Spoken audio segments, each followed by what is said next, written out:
Jack Morrison walked through the long metal hallway of the alien ship. His shoes made soft clicking sounds on the strange floor. The walls around him glowed with a blue light that hurt his eyes. He had never seen anything like this ship before. It was huge, maybe 10 times bigger than the biggest human ship ever built. 2 alien guards walked behind him. They were tall and thin, with skin that looked like gray metal. Their eyes were black and empty. They did not speak to Jack. They just pointed their weapons at his back and pushed him forward when he walked too slow. Jack was Earth's best diplomat. He had talked to many world leaders and solved many problems without fighting. But today was different. Today he was walking into a meeting that could decide if humans would live or die. The thought made his hands shake, but he kept walking. The hallway ended at a huge door. The door was made of some kind of crystal that showed colors Jack had never seen before. When the guards touched a panel on the wall, the door opened with a sound like breaking glass. Jack stepped through. The room beyond was enormous. The ceiling was so high that Jack could not see the top. In the center of the room stood 12 huge chairs arranged in a circle. Each chair was different, made for a different kind of alien. Some chairs looked like they were made of ice. Others looked like they were growing from the floor like trees. In each chair sat a creature that Jack knew ruled part of the galaxy. These were the leaders of the Galactic Hegemony. They controlled hundreds of worlds and billions of alien lives. Now they wanted to control Earth too. The biggest chair held a creature that looked like a giant insect. Its body was covered in hard shell pieces that reflected the room's strange lights. This was High Arbiter Zexthul, the leader of the Hegemony Council. When it spoke, its voice came from speakers in the walls because no human throat could make those sounds. "Welcome, human," Zexthul said. The words sounded cold and sharp. "You are here because your species has broken our laws." Jack took a deep breath. He had practiced this moment many times, but his heart was beating fast. "What laws?" he asked. "Humans never agreed to follow hegemony laws." Another alien laughed. This one looked like a tree made of metal, with branches instead of arms. "Agreement is not required," it said. "The strong make the laws. The weak follow them. This has been the way for millions of years." Zexthul raised one of its clawed hands. The other aliens became quiet. "Human Morrison, your species has been watched since you first left your home world. We allowed you to explore a few nearby stars because you were weak and harmless. But now you have grown too bold." Jack knew what the alien meant. In the past 50 years, humans had built colonies on 30 different worlds. They had found new technologies and built new kinds of ships. Some human scientists thought they might be ready to talk to other species as equals. "You have taken worlds that belong to others," continued Zexthul. "You have built weapons that could threaten peaceful species. You have refused to ask permission before exploring new areas of space." "Those worlds were empty," Jack said. His voice was steady, but inside he felt angry. "We never took anything from anyone. We only settled on planets where no one else lived." A third alien spoke up. This one looked like a walking cloud of gas held together by some invisible force. "All worlds belong to the hegemony," it said. "All space belongs to the hegemony. You humans are like children playing with tools you do not understand." Zexthul stood up from its chair. Jack had to look up to see its face. The alien was at least 3 times taller than any human. "We have decided to be generous," Zexthul said. "Your species will be allowed to live. But you must pay for your crimes against galactic order." The alien reached into a pocket in its shell and pulled out a small device. Light came from the device and showed words in the air above Jack's head. The words were in English, but what they said made Jack's blood run cold. "These are our demands," Zexthul said. "First, you will give us 70% of all resources from Earth and your colony worlds. This includes metals, food, fuel, and anything else we decide we want." Jack read the words floating in the air. The list went on and on. The aliens wanted most of Earth's gold, silver, and rare metals. They wanted half of all the food humans grew. They wanted the best scientists and engineers to work for them. "Second," Zexthul continued, "you will abandon 15 of your 30 colonies. We will choose which ones. The humans living there will be relocated to worlds we select for them." Jack's hands made fists at his sides. Those colonies were home to millions of people. Families had lived there for generations. Children had been born there who had never seen Earth. Third, all human military ships will be destroyed. You will be allowed to keep only cargo ships and small passenger ships for travel between your remaining worlds. We will station our ships in your space to make sure you follow this rule. The alien paused and looked down at Jack with its black eyes. Fourth, and most important, humans will acknowledge the hegemony as your rulers. You will follow all our laws. You will do what we tell you to do. You will teach your children to respect and obey us. Jack stared at the words in the air. What the aliens were asking for was not just tribute. It was complete surrender. They wanted to turn humans into slaves who could pretend they were still free. In return, said Zexthul, we will protect you from other species that might want to harm you. We will allow you to continue living on your remaining worlds. We will even allow you to keep your governments as long as they obey our commands. Jack looked around the room at all the alien rulers. None of them looked worried or concerned. They all seemed sure that Jack would agree to their demands. To them, this was just normal business. How long do I have to give you an answer? Jack asked. Zexthul tilted its head to one side. You need time to think about our generous offer? Very well, you have 72 hours. Return here with your answer. If you refuse our terms, we will take what we want by force. Your species will not survive that choice. The guards moved forward to escort Jack out of the room. As he walked back through the crystal door, Jack could hear the aliens talking among themselves in their strange languages. Some of them were laughing. Jack Morrison had 72 hours to decide the future of humanity. As he walked back through the glowing hallways, one thought kept running through his mind. His species had never been slaves before. They were not going to start now. President William Carter sat at the head of a long table deep underground. The room had no windows because it was built far below the city of Geneva. Thick concrete walls kept out sound and radiation. This was where Earth's leaders came when the world faced its worst problems. Around the table sat the most important people on Earth. General Patricia Woods controlled all human military forces. Admiral Charles Knox commanded the Space Navy. Dr. Helen Foster knew more about alien biology than anyone else alive. These people and 8 others would help decide what humanity would do next. Jack Morrison's face appeared on the big screen at the end of the room. He was still on the alien ship, but a special communication system let him talk to Earth without the aliens listening. His face looked tired and worried. Tell us everything, President Carter said. Start from the beginning and do not leave out any details. Jack described his meeting with the Hegemony Council. He told them about the huge alien ship and the 12 rulers who thought they controlled the galaxy. He repeated every word of the aliens' demands. When he finished talking, the room was silent. General Woods was the first to speak. She was a small woman with gray hair, but everyone knew she was tough as steel. They want to make us slaves, she said. Her voice was angry.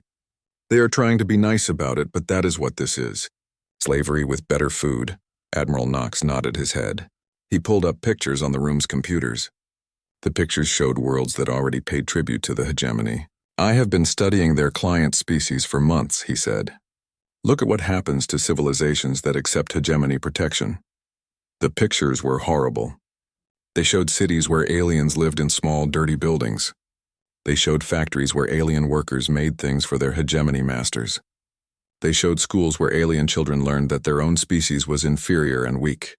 The hegemony calls them protected species, Admiral Knox continued. But look at how they live. They have no freedom to explore space. They cannot develop new technology without permission. They cannot even have children without asking the hegemony first. Dr. Foster had been reading reports on her tablet while the others talked. Now she looked up with fear in her eyes. It gets worse, she said. I have been intercepting hegemony communications for 6 months. They do not just want resources and obedience. They harvest genetic material from client species. They take the smartest children and bring them to hegemony worlds to work as servants. President Carter felt sick to his stomach. Are you saying they steal children? Not steal, Dr. Foster said. They make it seem like an honor. They tell parents that their children will have better lives serving the hegemony. But those children never come home. They become property. The room was quiet again. Everyone was thinking about what this meant. The hegemony was not just asking humans to pay taxes. They wanted to own humanity completely. Jack's voice came from the speakers. There is something else you need to know. When I was walking through their ship, I saw other humans. Everyone looked at the screen. What do you mean? Asked President Carter. There were humans working on the ship. They were wearing hegemony uniforms and taking orders from alien officers. When I tried to talk to one of them, he acted like he did not recognize me. His eyes looked empty, like he had forgotten he was human. Dr. Foster made notes on her tablet. Brain modification, she said. We have seen reports of this. The hegemony can change how people think and feel. They make slaves who believe they are happy. General Wood stood up and walked to a map of human space on the wall. How many ships do they have? She asked Jack. I could see at least 50 ships from the windows in my room, Jack answered. But their scanners show this is just one battle group. Intelligence reports say they have thousands of ships throughout the galaxy. And how many ships do we have? Asked one of the other leaders. Admiral Knox looked embarrassed. We have about 200 combat ships total. Most of them are small patrol craft. We have maybe 20 ships that could fight something the size of what Jack described. The math was simple and terrible. The hegemony had thousands of advanced alien ships. Humans had a few hundred ships built with technology they barely understood. In a straight fight, humanity would be destroyed in hours. What about our allies? Someone asked. Could other species help us? Dr. Foster shook her head. There are no free species left in this part of the galaxy. The hegemony has been conquering and controlling civilizations for millions of years. Everyone else is already paying tribute or has been wiped out. President Carter looked around the table at his advisors. These were the smartest and strongest people humanity had produced. If they could not find a solution, no one could. Let us be clear about our choices, he said. We can accept the hegemony demands and become slaves. We can refuse and fight a war we cannot win, or we can try to find a third option. Does anyone see a third option? The room was quiet for a long time. Then Admiral Knox spoke up. There might be something. It would be dangerous and probably would not work. But it might be our only chance. Everyone looked at him. Go on, said President Carter. The hegemony thinks they know everything about human military capabilities. They have been watching us, but they have been watching what we wanted them to see. We have secret projects they do not know about. General Wood smiled for the first time since the meeting started. Tell them about Project Midnight. Admiral Knox stood up and walked to the computer controls. New pictures appeared on the screens. They showed strange ships that did not look like normal human designs. They were small and dark and seemed to bend light around them. For the past 5 years, we have been building stealth ships, Admiral Knox said. Ships that cannot be detected by any known sensors. We have been hiding them throughout human space. The aliens do not know they exist. Jack leaned forward on the screen. How many ships are we talking about? 50 stealth ships with experienced crews, plus about 200 hidden weapons platforms around our most important worlds. The hegemony thinks our defenses are weak because that is what we wanted them to think. President Carter felt a small spark of hope. What can these ships do? They can hit enemy targets and disappear before anyone knows what happened. They can gather intelligence behind enemy lines. Most importantly, they can make the hegemony afraid. Dr. Foster looked worried. Even if we have secret weapons, we are still outnumbered. What happens when they bring their full fleet to destroy us? Admiral Knox's smile was cold and hard. Then we show them something the galaxy has not seen for a very long time. We show them a species that would rather die free than live as slaves. President Carter looked around the table one more time. All those in favor of rejecting the hegemony demands and choosing war? Every hand went up. Not one person hesitated. Jack Morrison watched from the alien ship as humanity made its choice. In 72 hours, he would have to face the Hegemony Council again. This time, he would not be asking for mercy. He would be declaring war. Dr. Peter Yang had not slept in 36 hours. His eyes were red and tired, but his hands moved quickly over the computer controls. Around him, dozens of scientists and engineers worked in the secret laboratories hidden deep under the moon's surface. This place did not exist on any official maps. Even most government leaders did not know about Luna Base Research Division. The main laboratory was huge, carved out of solid moon rock and filled with the strangest machines humanity had ever built. In the center of the room sat 3 alien ships that had been captured during first contact incidents. Human scientists had been taking them apart piece by piece for 3 years, trying to understand how they worked. The quantum drive is finally stable, Yang called out to his team. We can maintain stealth field integrity for up to 6 hours now. A young engineer named Kate Phillips looked up from her workstation. She had been studying alien weapon systems for months. The plasma cannon modifications are ready too. We figured out how to double the power output without melting our own ships. Yang walked over to look at her computer screen. The numbers looked impossible, but Kate had checked them 20 times. Human engineers had taken alien technology and made it better. They had found ways to improve machines that were millions of years old. How did we do it? Yang asked. It was a question that amazed him every day. How did humans figure out things that the galaxy's oldest civilizations never discovered? Kate smiled. Because we had to start from zero. The aliens have been using the same technology for so long, they stopped questioning it. They just kept making small improvements to the same basic designs. We looked at everything with fresh eyes. Yang nodded. That was the key to humanity's hidden advantage. Every other species in the galaxy had inherited their technology from older civilizations. They built on what came before, making tiny changes over thousands of years. Humans had to invent everything from scratch so they were not trapped by old ways of thinking. On the other side of the laboratory, Colonel Amy Rodriguez was briefing her stealth ship captains. These men and women were the best pilots humanity had ever trained. They had spent years learning to fly ships that broke every rule of space combat. Remember, speed and surprise are everything, Rodriguez told them. The hegemony has never faced an enemy they could not see coming. Their tactics assume they will always have warning before an attack. Captain Lisa Barnes raised her hand. She commanded the UNS Defiance, the first stealth ship ever built. What about their sensors? Intelligence says they can detect anything moving faster than light speed. Rodriguez smiled. Not anymore. Dr. Yang's team cracked the quantum signature problem. Our new drives leave no trace that hegemony sensors can follow. As far as they know, we will just disappear. The stealth ships were not large. Each one carried a crew of only 12 people. But they were packed with weapons and technology that should not have been possible.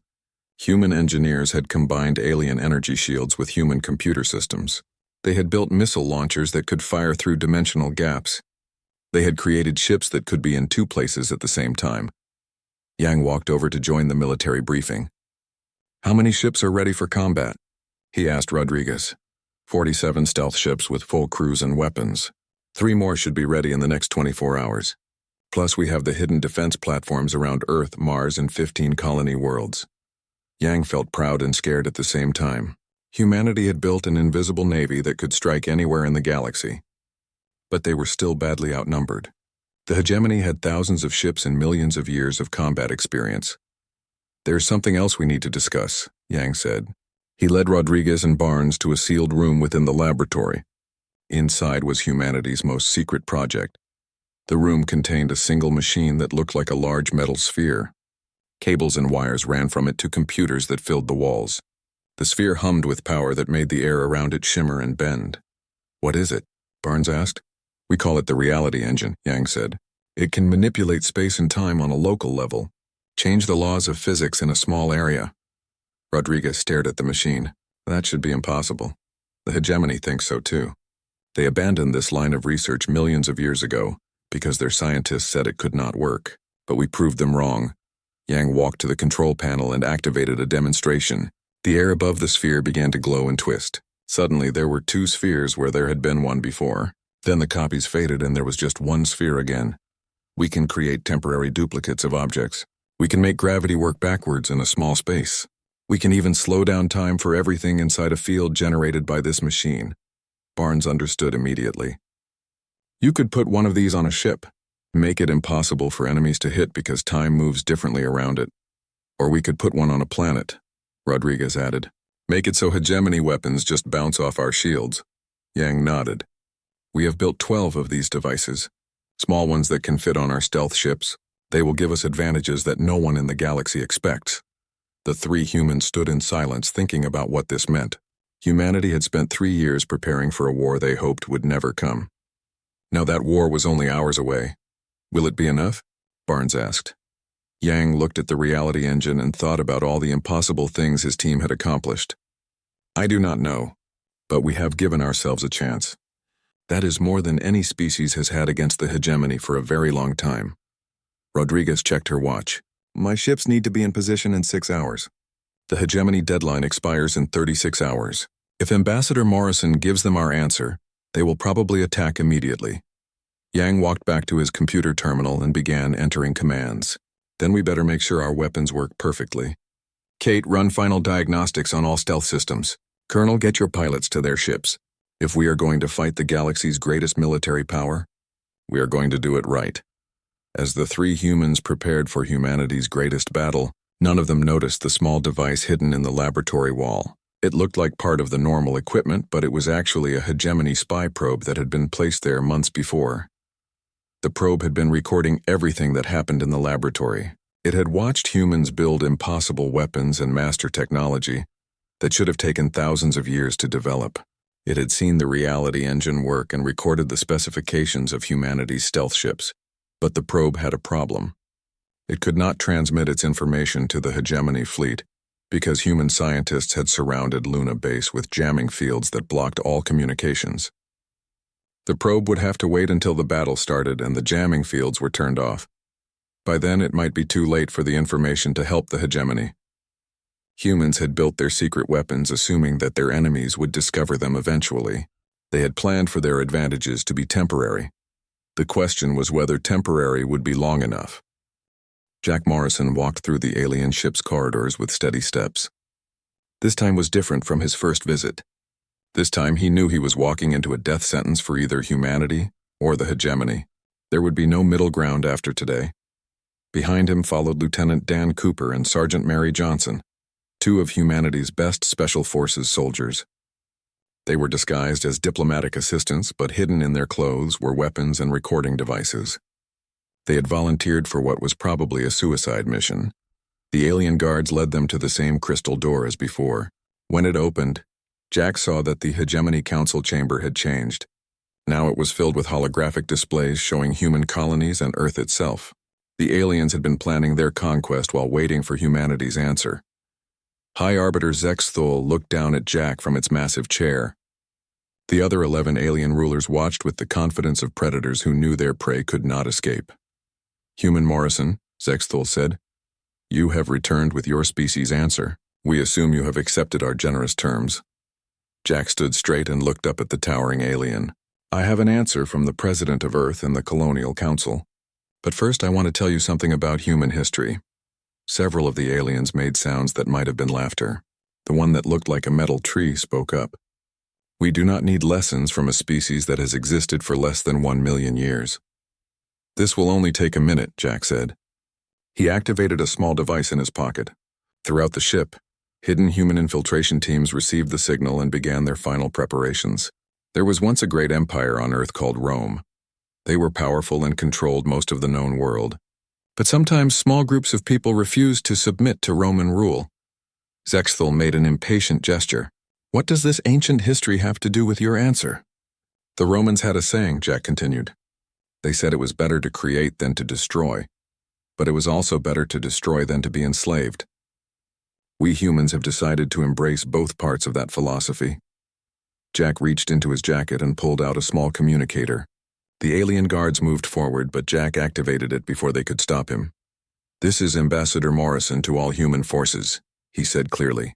"The hegemony has refused to recognize our right to exist as free beings. Operation Pyrrhus is now active. Repeat, Operation Pyrrhus is active." The signal went out on emergency frequencies that reached every human ship and colony in the galaxy. It was the code phrase that meant humanity was choosing war over slavery. Zexthul stood up from its chair, towering over Jack. "You fool. Do you think your primitive weapons can threaten us?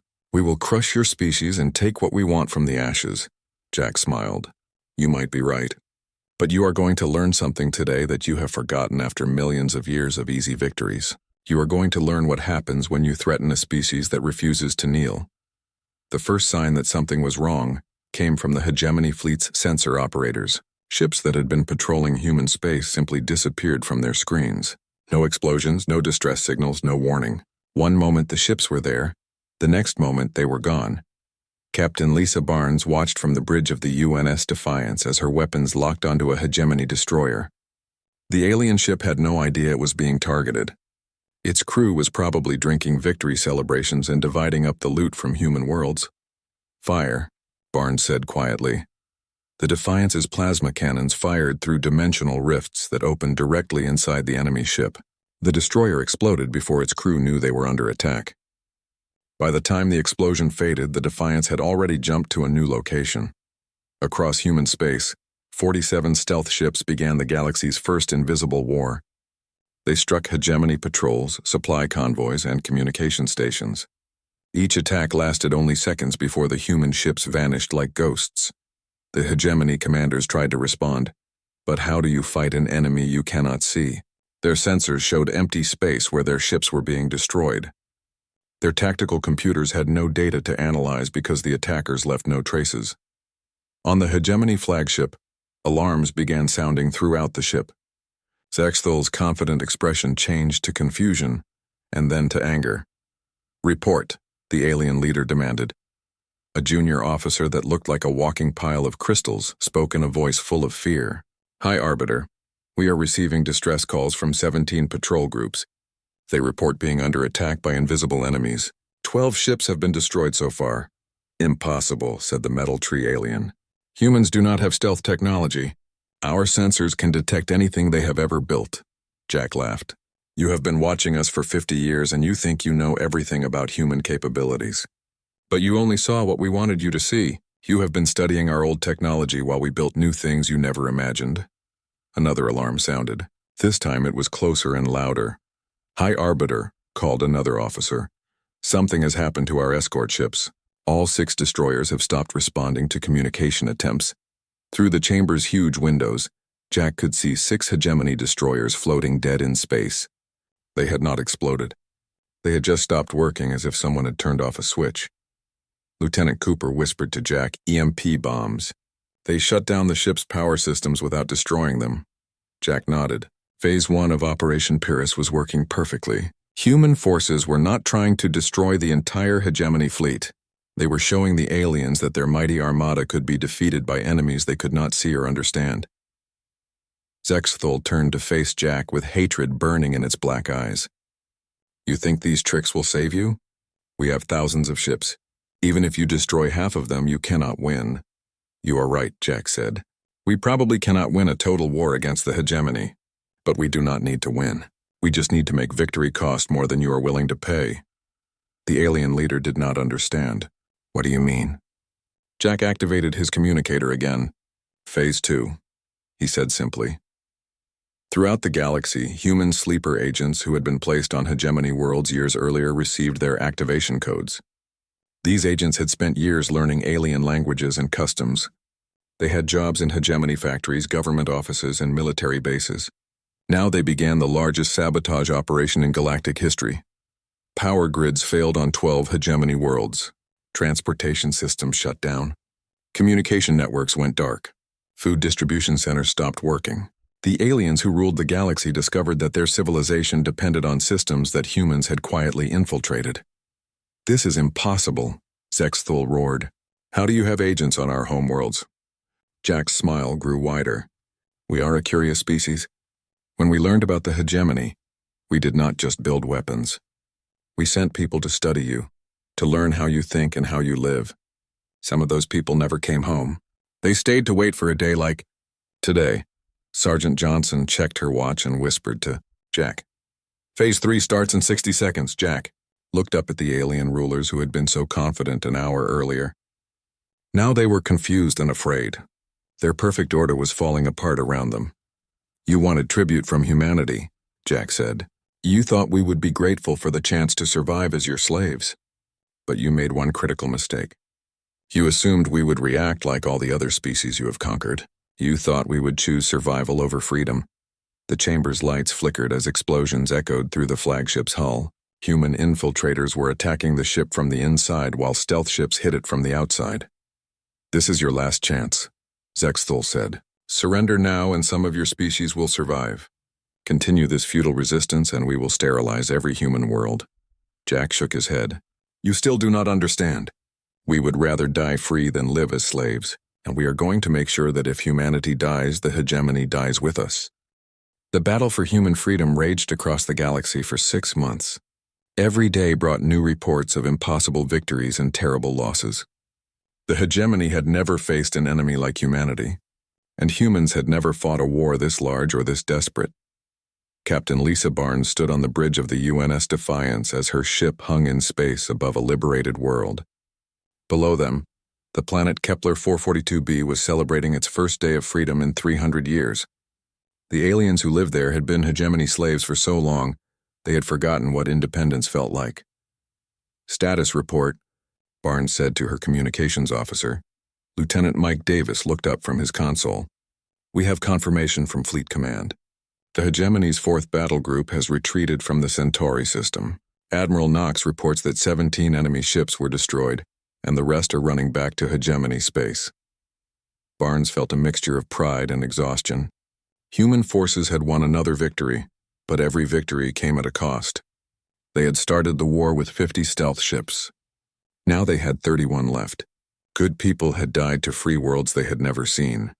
Any word from Ambassador Morrison? She asked. Davis shook his head. Still no contact since he activated Operation Pyrrhus. Intelligence believes he is either dead or being held prisoner on the Hegemony flagship. Barnes looked out at the stars and thought about Jack Morrison. The man had walked into an alien ship knowing he probably would not come home. He had chosen to start a war that could destroy his own species. But because of his courage, billions of enslaved beings were tasting freedom for the first time. On Earth, Dr. Peter Yang was working in his laboratory when the latest battle reports arrived. The news was better than he had dared to hope 6 months ago. Human forces had not just survived the Hegemony's counterattack. They were winning. The quantum drives are holding up better than expected, Yang told his assistant Kate Phillips. Our ships have made over 4,000 stealth jumps and we have only had 3 drive failures. Kate looked up from her computer screen. The reality engines are working perfectly too. The Hegemony still cannot figure out how we make their weapons miss targets that should be impossible to miss. Yang smiled. Humanity's secret weapons had proven more effective than anyone had imagined. But the real advantage was not technology. It was the human refusal to fight by rules that had governed galactic warfare for millions of years. Every other species in the galaxy fought wars the same way. They lined up their ships and shot at each other until one side ran out of ships. Humans fought differently. They used tricks, sabotage, psychological warfare, and tactics that confused their enemies. How many client species have declared independence? Yang asked. 47 so far, Kate replied. The Hegemony is losing control of their empire. When client species saw that someone was actually fighting back and winning, they started rebelling too. This was the part of Operation Pyrrhus that had worked better than anyone expected. Humanity had not tried to defeat the entire Hegemony military by themselves. Instead, they had shown other species that the Hegemony could be beaten. Now the galaxy's largest empire was falling apart, as dozens of worlds declared their independence. President William Carter received the daily briefing in his underground bunker. The war was going well, but he knew the hardest part was still coming. The Hegemony was retreating to their core worlds and gathering their remaining forces for one final attack. They are massing over 800 ships in the Vega system, reported Admiral Knox. Intelligence suggests they plan to attack Earth directly. They want to end this war by destroying our homeworld. General Patricia Woods studied the tactical displays. Can our defenses stop that many ships? Not with conventional weapons, Knox admitted. But we are not planning to fight them conventionally. Carter looked around the table at his advisors. These people had guided humanity through its greatest crisis. Now they were planning what might be the final battle of human civilization. Tell me about Project Endgame, Carter said. Dr. Helen Foster had been working on Project Endgame since the war began. It was humanity's final weapon, something so dangerous that they had hoped never to use it. We have built a reality engine large enough to affect an entire solar system, Foster explained. If we activate it during the Hegemony attack, we can change the laws of physics throughout the Sol system, make their weapons useless and their ships unable to function. What are the risks? Carter asked. Foster looked uncomfortable. The reality engine draws power by breaking down matter at the quantum level. If something goes wrong, it could destroy everything within 10 billion kilometers. Earth, Mars, all the outer planets, everything. The room was silent. Humanity's ultimate weapon could save them or destroy them completely. How long do we have before the Hegemony fleet arrives? Carter asked. Admiral Knox checked his reports. 48 hours, maybe less. Carter stood up and walked to the map of human space on the wall. Earth was marked with a blue dot surrounded by red marks showing enemy positions. Humanity was surrounded and outnumbered, but they were not beaten. Send a message to all human forces, Carter said. Tell them we are about to face the greatest battle in our species' history. Tell them that no matter what happens, they have already won the most important victory. They have shown the galaxy that some things are worth fighting for. In the Vega system, High Arbiter Zexthul stood in the command center of the hegemony's greatest warship. Around it, the largest military fleet in galactic history, prepared for the journey to Earth. 800 ships carrying weapons that could crack planets and soldiers who had conquered 1,000 worlds. The human homeworld will burn, Zexthul declared to its officers. We will destroy every city, every ship, every trace of this rebellious species. The galaxy will remember what happens to those who defy the hegemony. But even as the alien leader spoke, doubt crept into its mind. Humans had surprised the hegemony again and again during this war. They had weapons and tactics that should not have existed. They fought with a desperation and creativity that the galaxy had not seen for millions of years. What if they had more surprises waiting at Earth? The hegemony fleet began its jump to the Sol system, not knowing they were about to face humanity's greatest gamble. Earth's defenders prepared for a battle that would either free the galaxy or end human civilization forever. In a cell aboard the hegemony flagship, Jack Morrison sat quietly and waited. He had spent 6 months as a prisoner, but he could hear the sounds of preparation for battle. Soon he would learn whether his choice to fight instead of surrender had saved his species or doomed them. Either way, he had no regrets. Humans would face their fate as free beings, not as slaves. The massive hegemony fleet dropped out of hyperspace at the edge of the Sol system, like a swarm of metal locusts. 800 ships of different sizes and designs, each one carrying enough firepower to destroy a city. High Arbiter Zexthul had brought the full might of galactic civilization to crush humanity's homeworld. From the flagship's command center, Zexthul looked at the blue and green planet that had spawned the galaxy's most troublesome species. Earth looked small and peaceful from this distance. It was hard to believe that this tiny world had caused so much trouble for an empire that ruled millions of stars. Begin the attack, Zexthul commanded. Target all major cities first, then destroy the orbital stations and any ships that try to defend them. The hegemony fleet moved toward Earth in perfect formation. Their sensors showed exactly what they expected: a handful of human ships trying to form a defensive line around their homeworld. It would be over quickly. But Captain Lisa Barnes was not planning to fight a normal space battle. The UNS Defiance and 12 other stealth ships hung invisible in the asteroid belt, waiting for the right moment to strike. They had spent weeks preparing for this day. Remember the plan, Barnes told her crew over the ship's communication system. We are not trying to destroy their fleet. We are trying to buy time for Project Endgame to activate. On Earth's surface, Dr. Peter Yang stood in the control room of the largest reality engine ever built. The machine was the size of a city block and drew power from every nuclear reactor on the planet. If it worked, it would save Earth. If it failed, the explosion would be visible from Mars. Final systems check, Yang called out to his team. Engineers and scientists throughout the control room checked their instruments one last time. Everyone knew they would only get one chance to save their world. All systems showing green, reported Kate Phillips. Reality engine is ready for activation. Yang looked at the countdown timer on his screen. The minus 60 seconds to engine activation. Everyone take positions. High above Earth's atmosphere, the first hegemony ships entered weapons range. Plasma cannons that could melt mountains began charging their power cells. Missile launchers loaded with planet-killer warheads prepared to fire. This is for every species that ever knelt before the hegemony, Zexthul said. Fire all weapons. The attack began with a light show that could be seen from the moon. Thousands of energy beams and missiles streaked toward Earth. The planet's orbital defense platforms tried to intercept them, but they were vastly outnumbered. Then something impossible happened. The weapons simply stopped working. Energy beams flickered and died halfway to their targets. Missiles fell apart as if their metal hulls had forgotten how to hold together. Plasma bolts turned into harmless light that looked pretty but could not hurt anyone. What is happening? Zexthul roared at its officers. Why are our weapons not working? The reality engine had activated successfully. Dr. Yang's machine was rewriting the laws of physics throughout the entire Sol system. Energy weapons could not maintain coherent beams. Explosive materials could not detonate. Even the nuclear reactors that powered hegemony ships were shutting down as atomic bonds became unstable. Report, Zexthul demanded. A technician that looked like a walking collection of metal tubes studied its instruments with confusion. High Arbiter, our sensors show that the basic forces of physics are no longer working correctly in this system. Electromagnetic energy is decaying faster than it should. Chemical bonds are becoming unstable. Zexthul did not understand. That is impossible. The laws of physics cannot be changed.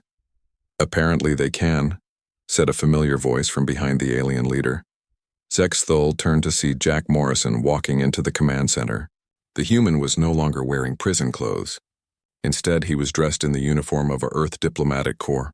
Behind him walked Lieutenant Dan Cooper and Sergeant Mary Johnson, both carrying human weapons. "How did you escape?" Zexthul asked. Jack smiled. "We did not escape. We were rescued. While you were concentrating on attacking Earth, human stealth ships took control of your flagship. Your security systems do not work very well when the laws of physics keep changing." Throughout the hegemony fleet, similar scenes were playing out. Human boarding parties had been waiting for months for this moment. When the reality engine activated and disabled the aliens' advanced technology, humans with simple mechanical weapons took control of ship after ship. The galaxy's most powerful military force found itself conquered by enemies using weapons that barely worked better than clubs and knives. But when energy shields fail and plasma cannons stop working, sometimes the simplest weapons are the most effective. "This cannot be happening," Zexthul said. The alien leader's confident arrogance had been replaced by disbelief and growing fear. Jack walked to the flagship's communication controls. "This is Ambassador Jack Morrison to all hegemony forces. You came here to destroy humanity and enslave our world. Instead, you are now our prisoners. Your ships are under our control and your weapons do not work." He paused and looked directly at Zexthul. "But we are not like you. We do not want to rule over other species or make them pay tribute to us. We are going to give you a choice." The alien leader's black eyes fixed on Jack's face. "What choice?" "You can return to your home worlds and tell the rest of the hegemony that humanity is no longer available for conquest. Promise to leave us alone and to stop enslaving other species, and we will let you go home safely." Zexthul made a sound that might have been laughter. "And if we refuse?" Jack's expression became cold and hard. "Then you will discover what happens when a species that refuses to surrender gets really angry. We have your fleet, your crews, and detailed information about every hegemony world and military base. If you force us to, we will use that information to end your empire permanently." Around the command center, other hegemony officers listened to this exchange with growing alarm. They had come here expecting an easy victory against primitive enemies. Instead, they had walked into a trap that turned their own advantages against them. "The choice is yours," Jack continued. "Peace or total war, freedom for all species or the destruction of the hegemony. But there is one choice you do not have anymore. You cannot have tribute from humanity. Those days are over forever." Zexthul looked around the command center at its officers and crew. These were beings who had spent their lives believing that might made right, and that stronger species naturally ruled weaker ones. Now they faced enemies who had proven that determination and creativity could overcome any technological advantage. The alien leader thought about the thousands of ships it had lost during 6 months of warfare. It thought about the dozens of client species that had declared independence when they saw the hegemony could be defeated. It thought about the fact that humanity had just captured the galaxy's largest fleet, using weapons that barely qualified as technology. "What guarantees do we have that you will keep your promises?" Zexthul asked. Jack Morrison, the diplomat who had chosen battle over surrender, smiled one more time. "You have the guarantee that humans keep their word. We promised to fight for our freedom and we did. Now we promise to leave you alone if you leave us alone. That is the only guarantee any free species should need." 3 years had passed since the Battle of Sol, and the galaxy was a very different place. The hegemony still existed, but it was no longer the terrifying empire that had ruled for millions of years. Half of their former client species had declared independence, and the other half were demanding better treatment and more freedom.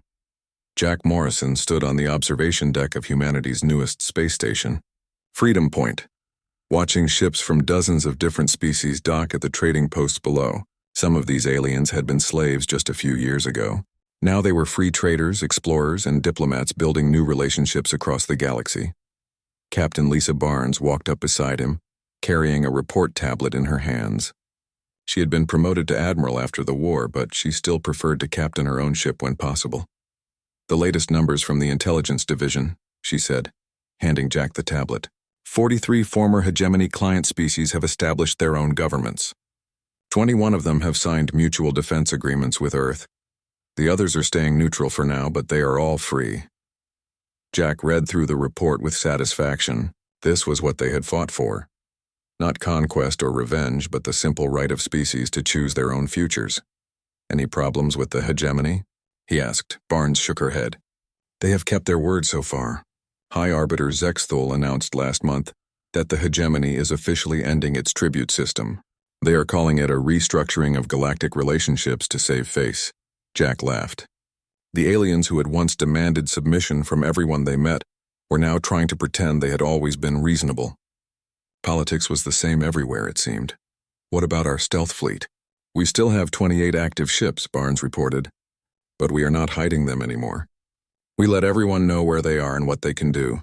Sometimes the threat of invisible ships is more effective than actually using them. This had been one of humanity's smartest decisions after the war.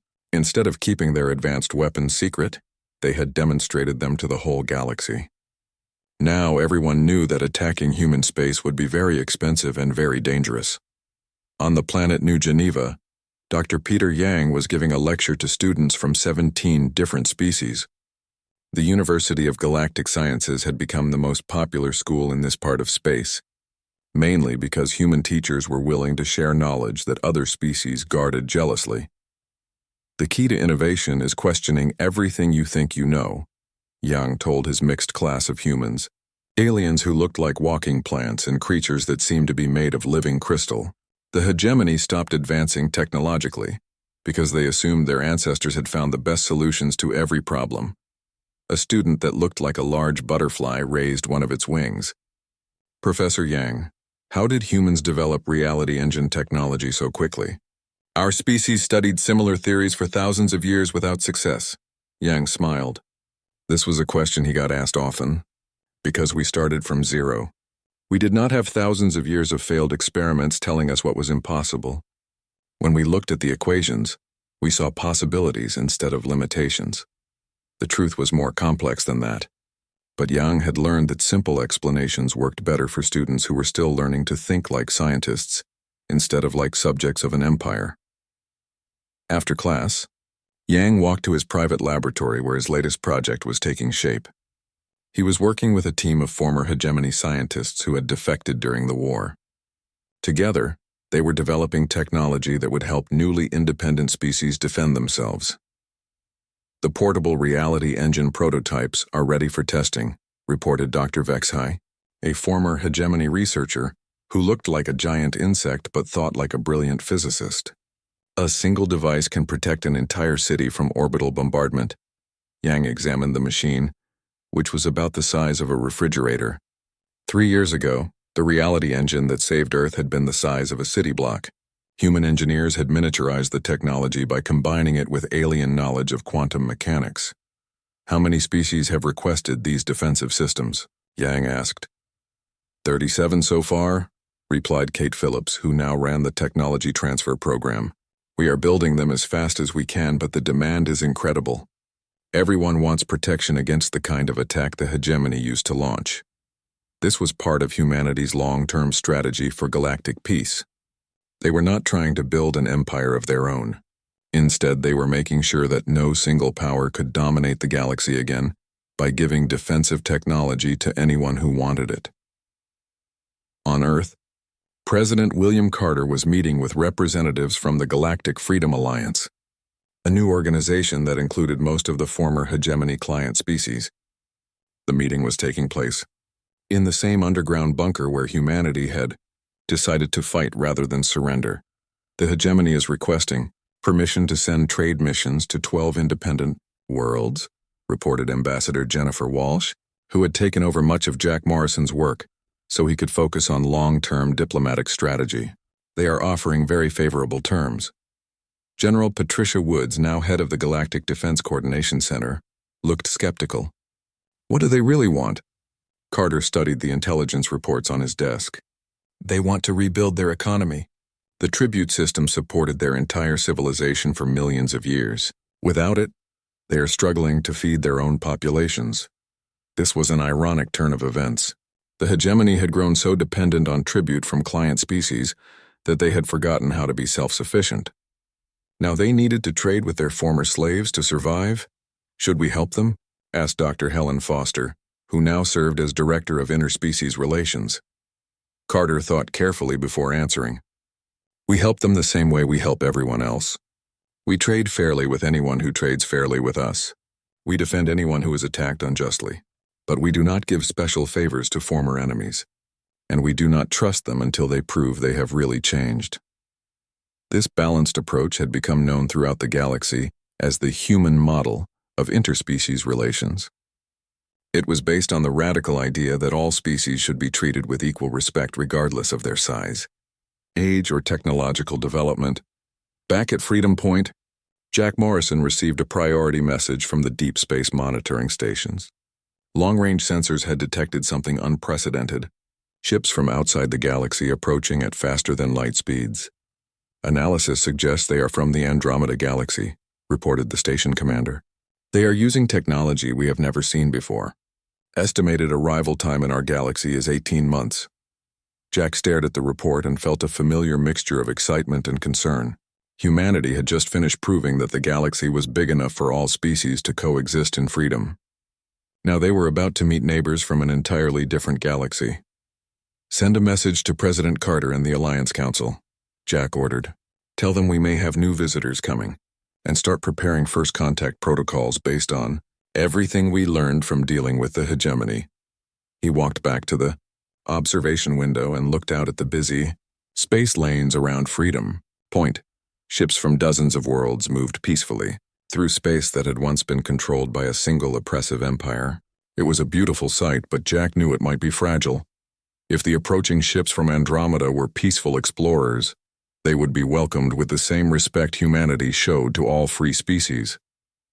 But if they were conquerors like the hegemony had been, they would discover that the galaxy had changed. No species would ever again have to choose between tribute and destruction. The galaxy now had protectors who believed that freedom was worth fighting for. 5 years after the war that changed the galaxy, Jack Morrison stood in the same crystal chamber where he had once faced the Hegemony Council's demands for tribute. But now the room looked very different. The 12 massive chairs had been replaced with a circular table where representatives from over 100 species could meet as equals. This was the new Galactic Council, and Jack served as its first elected chairman. The position rotated every 2 years among different species, ensuring that no single civilization could dominate the others. It was a system based on human democratic principles, but adapted for the complexity of intergalactic politics. The final report on the Andromeda contact mission, announced Dr. Helen Foster, who now served as the Council's Director of Xenological Affairs. She activated a holographic display showing detailed images of the visitors from another galaxy.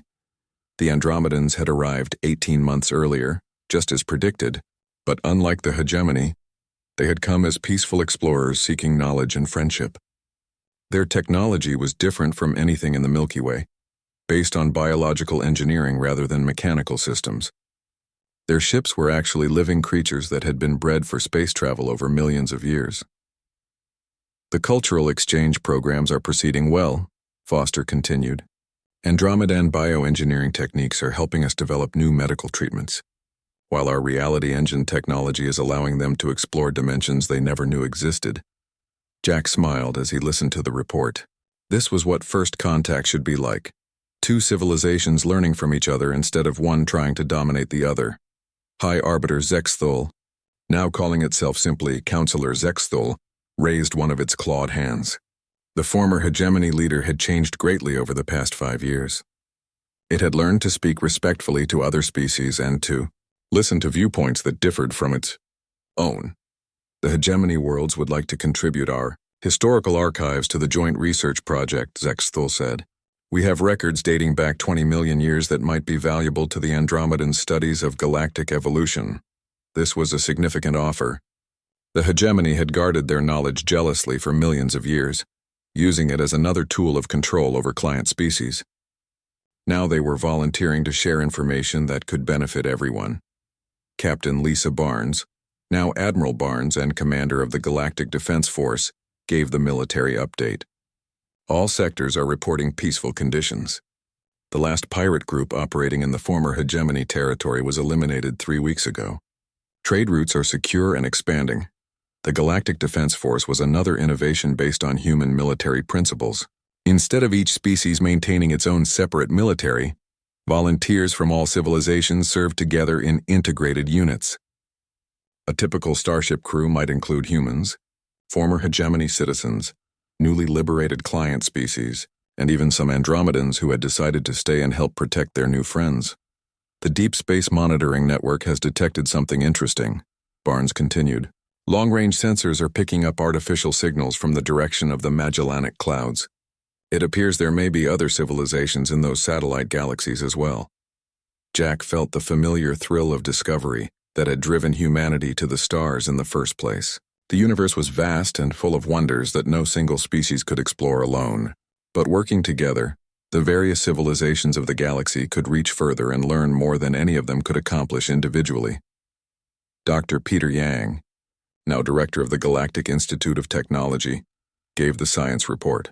His hair was gray now, but his eyes still held the excitement of a researcher making new discoveries. The Joint Reality Engine project with Andromedan Biotech is showing promising results, Yang announced. We believe we can create self-repairing space stations that can maintain themselves for thousands of years. This technology could enable permanent research bases in other galaxies. Yang paused and looked around the room at representatives from dozens of different species. But the most important discovery is not technological. We have learned that diversity makes us stronger. Every species brings unique perspectives and capabilities that benefit everyone. This was the lesson that the old hegemony had never understood. They had tried to make the galaxy uniform and predictable, with all species following the same rules and thinking the same thoughts. But true strength came from combining different approaches and learning from various points of view. As the council meeting ended, Jack walked to the station's observation deck. Through the transparent walls, he could see the bustling activity of what was now called Liberation Station, the galaxy's most important diplomatic and trading hub. Ambassador Jennifer Walsh joined him at the window. She had been handling most of the day-to-day diplomatic work, while Jack focused on long-term strategic planning. The latest polling data from Earth, she said, handing him a report tablet. 93% approval for the Galactic Council membership. 87% support for continuing the technology sharing programs. Even the isolationist parties admit that humanity is better off as part of the galactic community. Jack read through the numbers with satisfaction. 5 years ago, many humans had been afraid of contact with alien civilizations. Now most of them understood that joining the galactic community had made humanity stronger and more prosperous than they ever could have been alone. Any word from the exploration fleets? Jack asked. The UNS Discovery reported finding ruins on a planet in the Orion Arm, Walsh replied. Captain Rodriguez thinks they might be from a civilization that existed before the hegemony rose to power. If so, they could tell us a lot about what the galaxy was like when it was truly free. This was another exciting development. Humanity's exploration fleets, working with alien partners, were uncovering evidence of ancient civilizations that had existed before the hegemony's rise to power. These archaeological discoveries were revealing a galaxy that had once been even more diverse and creative than it was now. As Jack watched ships from dozens of worlds moving peacefully through space, he thought about the choice he had made in this very station 5 years earlier. He could have accepted the hegemony's demands and saved humanity through submission. Instead, he had chosen to fight for freedom, not knowing if his species would survive the decision. The choice had cost many lives and caused great suffering, but it had also freed billions of beings from slavery and oppression. It had shown the galaxy that there was an alternative to the ancient pattern of strong species ruling weak ones. A young human officer approached Jack with a message pad. Ambassador Morrison, we are receiving a priority transmission from the Outer Rim monitoring stations. They report detecting signals from what might be another galaxy-spanning civilization. Jack took the pad and read the preliminary analysis. The signals were coming from a direction that no one had explored yet, far beyond the edge of known space. They showed patterns that suggested advanced technology and possibly vast numbers of ships. Analysis suggests they are still at least 10 years away from reaching our galaxy, the officer continued. but the signal strength indicates they have massive fleets and very powerful technology. Jack handed the pad back to the officer. Send a message to President Carter and the full council. Schedule an emergency session for tomorrow morning, and start preparing our first contact protocols. As the officer hurried away, Jack felt the same mixture of excitement and concern that had become familiar over the past few years. The galaxy was vast and full of unknowns. Some of those unknowns would be friends, like the Andromedans. Others might be enemies, like the hegemony had been. But whatever came next, the galaxy was ready to face it as a community of free peoples instead of a collection of slaves ruled by fear. The hegemony had wanted tribute from humanity and had instead received a lesson in the power of freedom. Now that lesson had spread to every corner of known space. Jack Morrison, the diplomat who had chosen battle over surrender, looked out at the stars and smiled. The galaxy was free, and it would stay that way as long as there were beings willing to fight for that freedom. In the end, they had not just refused to pay tribute. They had created something better, a galaxy where no species would ever again have to choose between slavery and destruction. They had built a future where all beings could reach for the stars as equals. The war was over. The real work of building a free galaxy was just beginning.